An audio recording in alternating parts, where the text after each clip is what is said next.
Hello dear students. Today we are going to discuss the topic aquaporins. The main objectives of today's topic are to study the brief historical background of aquaporins, to learn about how aquaporins were discovered, to learn about structure and function of aquaporins, to gain an insight into the role of aquaporins in osmoregulation, and to understand the various roles of aquaporins. Now, let's start with a brief introduction of aquaporins. Aquaporins are membrane water channels that play critical roles in controlling the water contents of cells.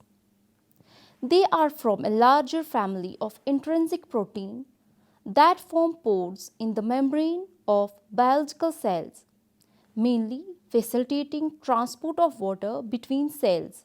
These channels are widely distributed in all kingdoms of life, including bacteria, plants, and animals. Plant cells contain aquaporins through which water can flow more rapidly into and out of the cell than by diffusing through the phospholipid bilayer. In plants, aquaporins occur as multiple isoforms reflecting a high diversity of cellular localizations, transport selectivity, and regulation properties. Plant aquaporins are localized in the plasma membrane, endoplasmic reticulum, vacuoles, and plastids. In some species, aquaporins occur in membrane compartments interacting with symbiotic organisms. Plant aquaporins can transport various physiological substrates in addition to water. The important one for plants is the transport of dissolved gases such as carbon dioxide and ammonia, or metallides such as boron and silicon. Studies on structure and function of aquaporins are developed to address the molecular and cellular mechanisms of plant aquaporin gating and subcellular trafficking. Phosphorylation plays a central role in these two processes. These mechanisms allow aquaporin regulation in response to signaling intermediates such as cytosolic pH, calcium, and reactive oxygen species. Combined genetic and physiological approaches are now integrating this knowledge, showing that aquaporins play key roles in hydraulic regulation in roots and leaves during drought and in response to stimuli as diverse as flooding, nutrient availability, temperature, or light. A general hydraulic control of plant tissue expansion by aquaporins is emerging, and their role in key developmental processes like seed germination, emergence of lateral roots has been established. Plants with genetically altered aquaporin functions are now tested for their ability to improve plant tolerance to stresses. Now, let's move towards the history of aquaporins. The mechanism of facilitated water transport and the probable existence of water pores had attracted researchers since 1957. In most cells, water moves in and out by osmosis through the lipid component of cell membranes. Due to the relatively high water permeability of some epithelial cells, it was long suspected that some additional mechanisms for water transport across membranes must exist. In the late 1950s, Solomon and his co-workers performed pioneering work on water permeability across the cell membranes. In the mid-1960s, an alternative hypothesis, the partition diffusion model, sought to establish that the water molecules partitioned between the water phase and the lipid phase and then diffused through the membrane.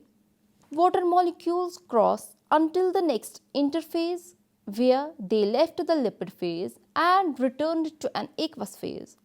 Studies by Parisi, Edelman, Corvinus et al. Assented not only the importance of the presence of water channels but also the possibility to regulate their permeability properties. In 1990, Workman's experiments demonstrated functional expression of water channels, indicating that water channels are effectively proteins. Shortly after the discovery of aquaporins in animals, the identification of water channel proteins in plants was fairly unexpected. But it provided a strong momentum for studies on plant water transport. Early studies of these water channel proteins or pores called aquaporins contributed to a general boost in the molecular characterization of membrane transport systems in plants. After 20 years, plant aquaporins are recognized as multifunctional proteins transporting water as well as gases such as carbon dioxide, nutrients such as boron, silicon, or reactive oxygen species. Thus, aquaporin studies spread to many other fields of plant biology, from molecular membrane biophysics to cell biology and signaling. Their function also appears central for the physiology of plant growth and responses to abiotic stresses. Now, let's move ahead with a brief discovery of aquaporins. Until 1992, nothing was known about aquaporins. It was in 1999 when Peter, together with other researchers, reported the first high-resolution images of the three-dimensional structure of an aquaporin, namely aquaporin 1. Further studies using supercomputer simulations identified the pathway of water movement through the channel, which demonstrated how a pore can allow water to pass without the passage of small solutes. Agri was awarded Nobel Prize in Chemistry in 2003 for the pioneering research and subsequent discovery of water channels. Agri discovered aquaporins by serendipity. He studied the Rh blood group, antigens, and isolated the Rh molecule and a second molecule. This molecule was 28 kilodaltons in size and was called 28K. At first, they thought it was an Rh molecule fragment or a contaminant, but it turned out to be a new kind of molecule with unknown function. It was present in structures such as kidney tubules, red blood cells, and related to proteins of diverse origins such as in fruit fly brain, bacteria, the lens of the eye, and plant tissue. However, the first report of protein-mediated water transport through membrane was shown by George Benga in 1986, prior to Agri's first publication on the topic. This led to a controversy that Benga's work had not been recognized either by Agri or by the Nobel Prize Committee. Now let's have a look over the structure of an aquaporin. The structure of aquaporins is highly conserved in plants, microbes, and animals. 4 subunits associate to form a single plant aquaporin, that is a tetramer. Each subunit has a molecular mass of 23 to 31 kilodaltons and spans the membrane with 6 alpha helices joined by 5 intervening loops.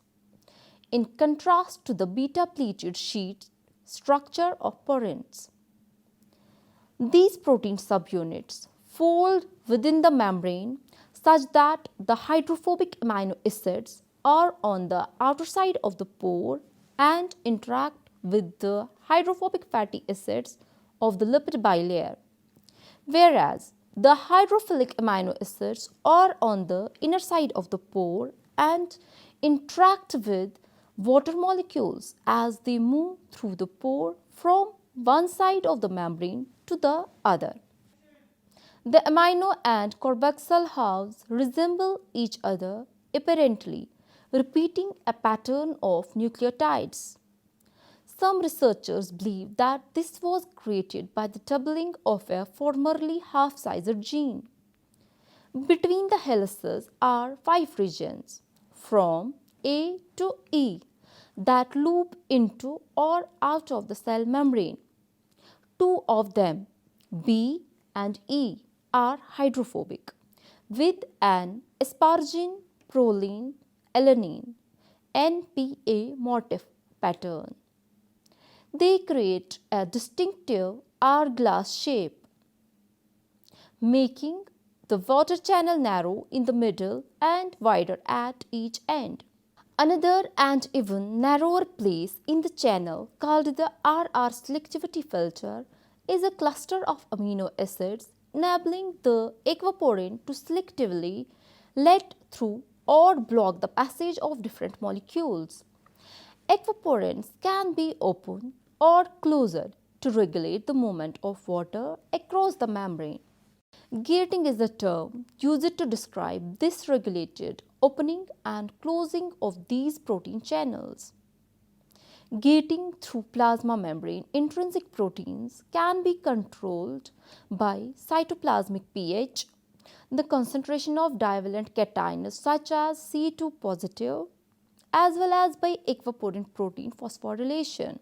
Another important thing in the structure of aquaporins is NPA motif. Aquaporin channels appear in simulations to allow only water to pass, as the molecules effectively queue up in single file.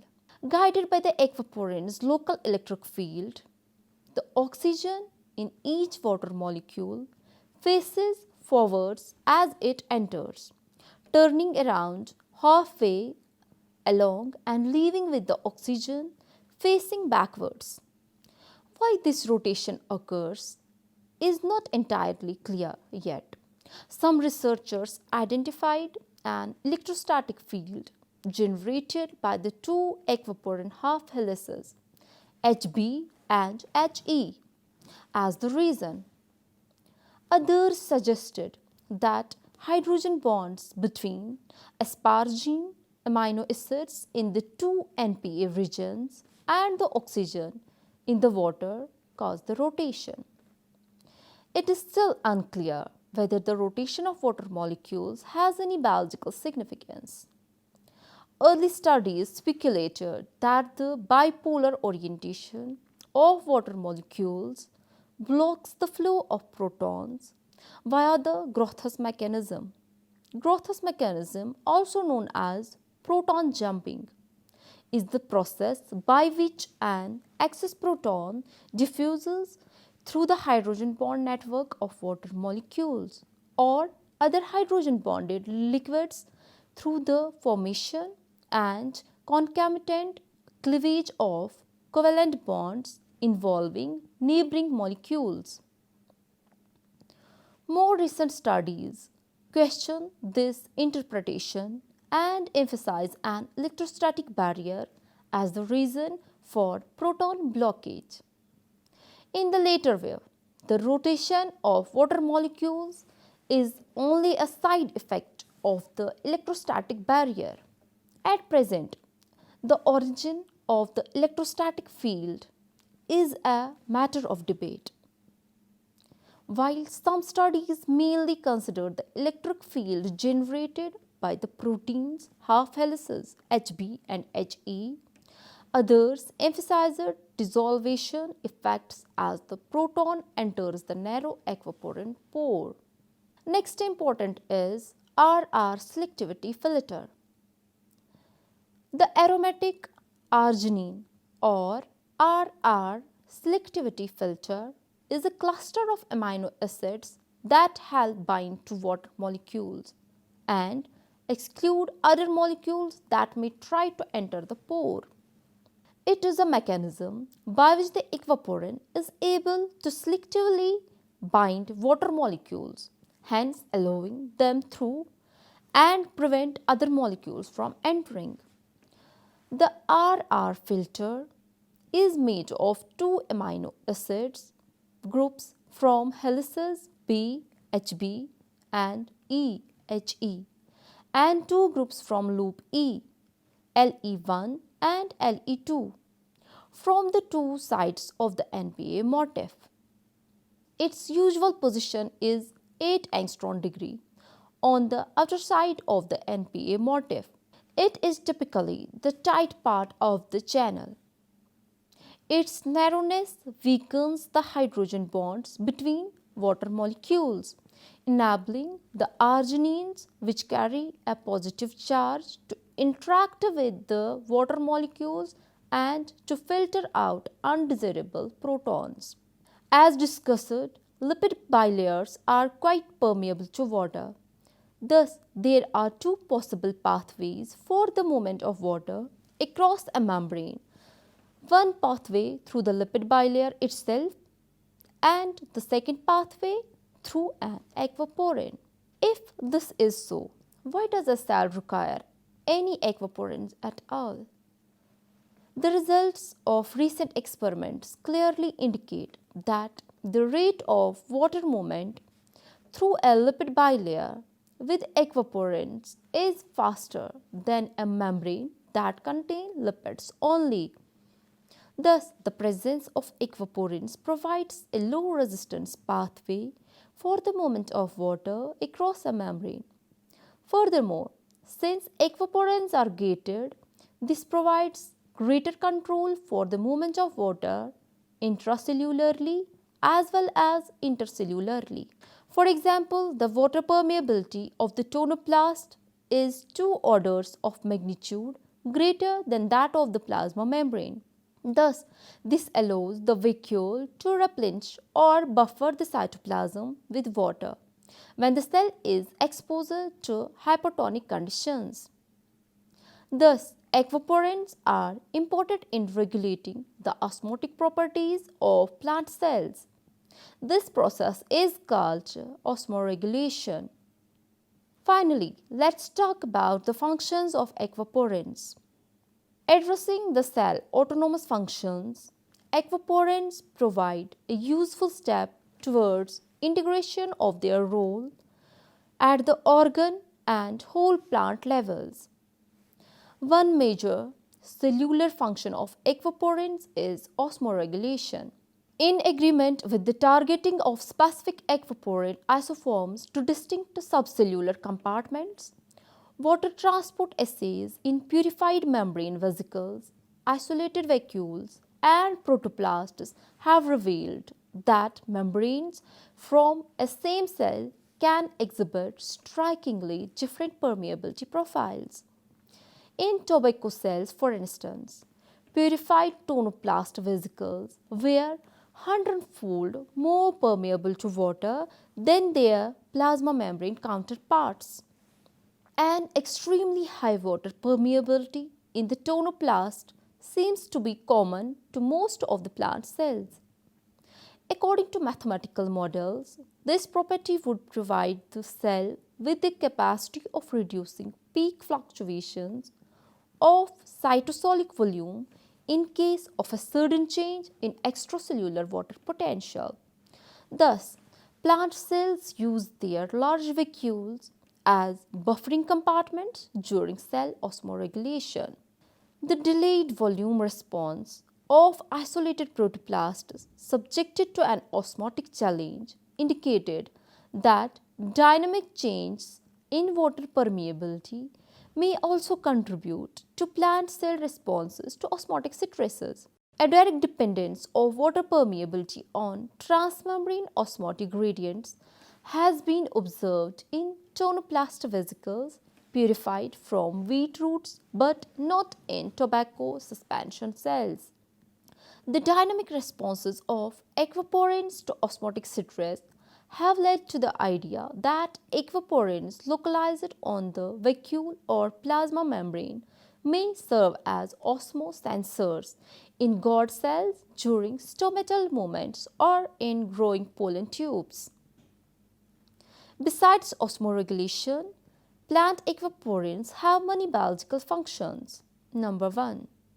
ROS detoxification and signaling. The role of aquaporins in physiological functions throughout plant growth and development are well known. As an integral regulator of plant-water relations, they are presumed to play an important role in plant defense responses against biotic and abiotic stresses. Consistent with the ability of tonoplast intrinsic proteins to transport H2O2 in yeast, transgenic overexpression or inactivation of these aquaporins can confer plant tolerance or sensitivity to oxidative stress, respectively. Among ROS, H2O2 has a relatively long lifetime, and its import by tonoplast intrinsic proteins into the vacuole may efficiently contribute to ROS detoxification. This implies, however, that a detoxification machinery is expressed in vacuoles. Up to now, most of these systems have been characterized in the cytoplasm. Plasma membrane intrinsic proteins can also have a significant H2O2 transport capacity, and the expression of some of these aquaporins is reduced by H2O2 itself. Considering that H2O2 produced in the epiplasm by combined NADPH oxidase and superoxide dismutase activities can serve as a signaling intermediate. Such signaling role, which has been established for mammalian, aquaporin 1, aquaporin 3 and aquaporin 8, still awaits experimental demonstration in plants. God cells which respond to abscisic acid through H2O2 production may represent an interesting model to address this issue. Number 2. Vacuolar storage. The permeability of tonoplast aquaporins to compounds such as NH3 or urea has suggested a role for tonoplast intrinsic proteins in vacuolar storage and remobilization of nitrogen metabolites. However, this role could not be validated in plants using reverse genetic approaches. In addition, plant membranes are equipped with other transport systems that mediate a more specific and vectorial transport of NH3, NH4 and urea. Thus, the role of TIPs in vacuolar partitioning of nitrogen metabolites seems at most minor. Number 3. Chloroplast transport. Because of its roles in cell bioenergetics and photosynthesis, the plant chloroplast is a unique organelle in eukaryotic cells.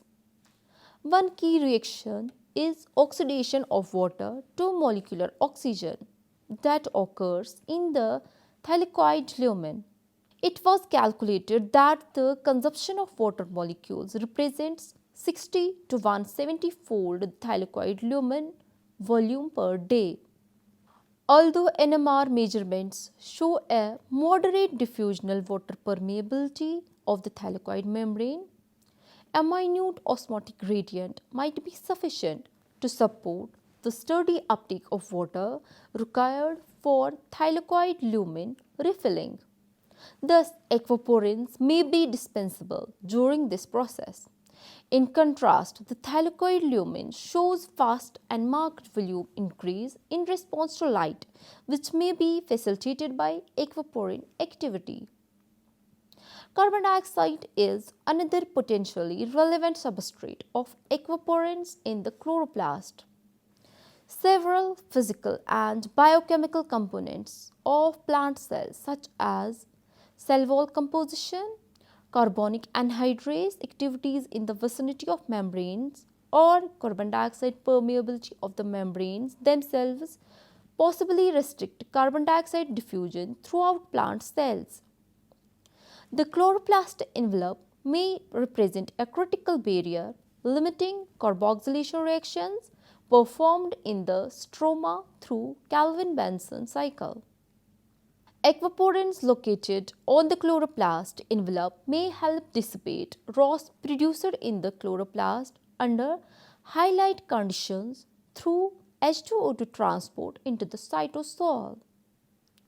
This was all about today's lecture. Thank you.